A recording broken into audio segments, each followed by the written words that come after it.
Is it okay, as you see it, for a person to change? Because I think what happens to a lot of people is you get stuck on yourself. You don't recognize when it's time to change, when it's time to move on and do something else, or open yourself up to something else that will be available. What was it in you where you were sitting there going, all right, man, I'm an engineer, I'm making X amount of dollars a year, but if I do this, I'm pretty sure you didn't see these billions. It's a great question because you face this every day. My experience, listen, and I grew up in Denver, Colorado. There were no engineers in my community. There was one brother who I thought was an engineer. He was actually a draftsman, but he worked in an engineering company, but we always thought he was an engineer, but he wasn't.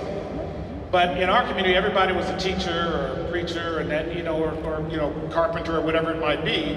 And I discovered engineering really when I was in high school because we got some computers, and my brother said, hey, we should look at my older brother, we should look at engineering.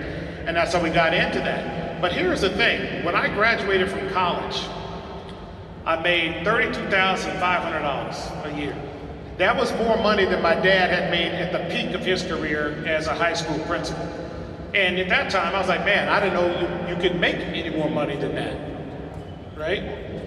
And I'm working, and I go then from a couple different firms, and then at one point in time, I've got a company called Kraft General Foods, and I earned a couple patents, but I also developed a solution we didn't patent for coffee manufacturing, and it saved that company, Maxwell House Coffee Company. Some of you our age remember that was the largest coffee company in the world. Okay, I saved that company between 7 and 14 cents a pound on every pound of coffee that they made. That's what I call driving intellectual property. I didn't think there was anything greater on the planet than to invent something from your own mind that had never been invented in the world. Okay, and to me that was great, phenomenal gratification. I got a nice plaque and I got $1,000, but then I started looking at the value that company was deriving from the work that I did. There was a magazine called Black Enterprise that actually presented a number of guys on Wall Street, guys and gals, black folks on Wall Street, and I started to understand through that experience and through reading the difference between labor and capital. Now, America is built on capitalism, and I was a good laborer in the capitalist system. I was a professional, chemical engineering degree, all that sort of thing. But the value of labor was very different than the value that was placed on capital. And in fact, in this society, there is exponential opportunity if you utilize capital efficiently, more efficiently than utilizing labor. And so that was the click that I said, you know what, I'm on the wrong side of the equation for me. I said, because I can see with what I knew, the skills that I had built, and the habits that I developed. There were people on Wall Street talking about 80-hour weeks. I'm like, I do that in my sleep.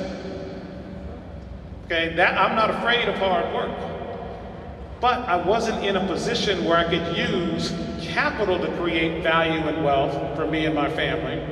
I could only use the labor, the hours that I put in, my intellectual property and that. And I said, well, let me take those skills, that intellectual property skills, and the habits that I developed and put them into a different market. And that ended up being the capital markets, investment banking, and ultimately private equity.